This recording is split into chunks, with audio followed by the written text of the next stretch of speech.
नमस्कार मित्रांनो, नवीन एका व्हिडिओ तुमचा सहर्ष झालाय। आपला सर्वांचा लाडका बैलगाडी क्षेत्रातला देव दशम हिंद केसरी बकासूर हा सुद्धा आपल्या हिंद केसरी पेडगाव मैदानासाठी सज्ज झालेला आहे। पण बकासूरच्या पैऱ्याबाबत सर्वात मोठी अपडेट आपल्या आत्ताच समोर आलेले ते म्हणजे आपल्या बकासूर बैलाचे मालक ते म्हणजे संतोष मामा साळुंके, ज्या आपल्या पैऱ्याचे नियोजन करत असतात, यांनी त्यांच्या चॅनलद्वारे एक सर्वात मोठी अपडेट आपल्या समोर दिलेले तो म्हणजे आणि बकासूर प्रेमीबद्दल एक सगळ्यात एक थोडीशी दुःख देखील वाटत आहे। प्रत्येक चाहत्याला वाटत होतं की बकासूरने पेडगावच्या मैदानामध्ये एक नंबर करावा, पण थोडस बकासूरचा आपला सर्वांचा पैरा प्रत्येकाला माहित देखील होता बकासूर या नंदीसोबत धावणार, पण या बकासूरच्या पैऱ्यामध्ये सर्वात मोठा बदल करण्यात आलेला आहे आणि त्यावेळेस त्याची माहिती देखील त्या चॅनलवरती जे रणजित बनसोडेचं चॅनल आहे त्या चॅनलवरती देखील देण्यात आलेले ते म्हणजे बकासूरच्या पैऱ्यामध्ये सर्वात मोठा बदल होण्यात आलेला आहे। अद्याप तरी ती गाडी पळणार की न पळणार ते संध्याकाळपर्यंत आपल्याला अपडेट कळेल, पण सर्वात मोठा बदल देखील होण्यात आलेला आहे। ज्यावेळेस कोरेगाव मैदानामध्ये झालं तेव्हा त्यावेळेस देखील घोडकरांचा सर्जा त्याच्यासोबत पळणार होता, पण ऐन वेळी पैऱ्यामध्ये चेंजेस झाला आणि त्यावेळेस आपला दीपक शेठ साखरे यांच्या मुरुमकरांच्या सुंदरबरोबर पळाला आणि कोरेगाव मैदानामध्ये एक नंबरचा मानकर ठरला। तर पैरा कोणी असो, बकासूर नक्कीच एक नंबर करण्यासाठी प्रयत्न नक्कीच करत असतो। आज देखील घोडकरांच्या सर्जासाठी पेडगाव मैदानासाठी सज्ज होता। आपल्या मथुर बैलाचे मालक रणवीर राहुलभाई पाटील यांनी देखील घोडकरांच्या सर्जासोबत ही गाडी धावेल हे जाहीर केलं होतं। प्रत्येक संपूर्ण बैलगाडी क्षेत्रातल्या छोट्या मुलाला देखील हा पैरा माहित होता, ते म्हणजे घोडकरांचा सर्जा आणि बकासूर या मैदानासाठी धावणार।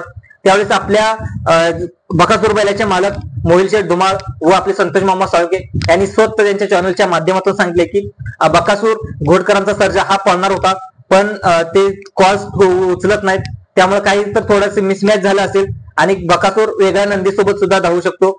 आणि घोडकरांचा सर्जा तुम्हाला प्रश्न पडला असेल की कोणासोबत धावू शकतो, घोडकरांचा सर्जा कदाचित धावू शकतो तो म्हणजे जे 55 लाखाची नवीन खरेदी आहे ती म्हणजे कारुंडेकरांचा चिक्या आणि घोडकरांचा सर्जा नक्कीच जे पेडगावचं हिंदकेसरी मैदान हिंदकेसरीच्या मैदानामध्ये धावू शकतो आणि बकासूर सोबत शक्यतो घरणीकरांचा राजा धावू शकतो 99-50।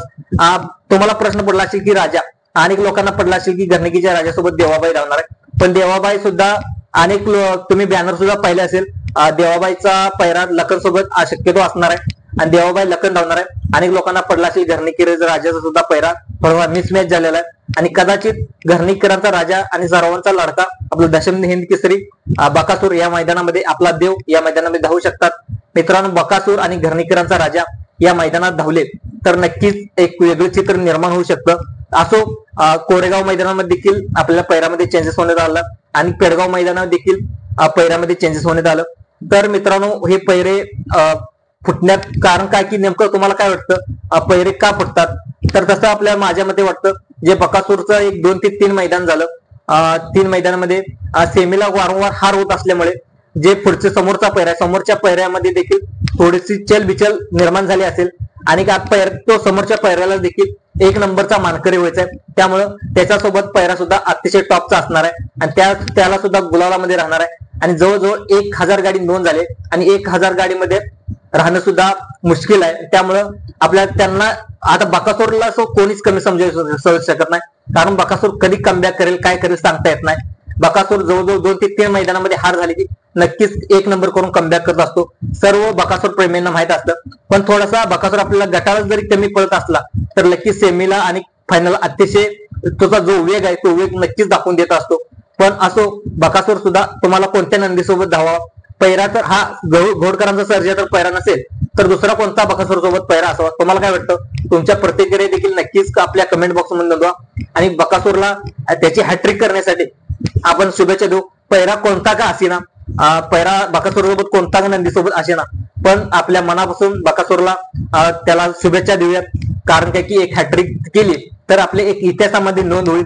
बकासूर 3 वेळा या आपल्या पेडगावच्या मैदानामध्ये आणि बकासूरला ही फाटी पेडगावची अतिशय लके, त्याच्या अगोदर सुद्धा सोन्या नंतर बलमा याच्यासोबत कायम गुलाल तर राहणार आपला पेडगावच्या पट्टीमध्ये आपल्या सर्वांचा लाडका दशम हिंद केसरी बकासूर आहे आणि बकासूर नक्कीच आपल्या चांगल्या याच्या कमबॅक मध्ये नक्कीच हॅट्रिक करेल। आणि आपल्या ही माहिती कशी वाटली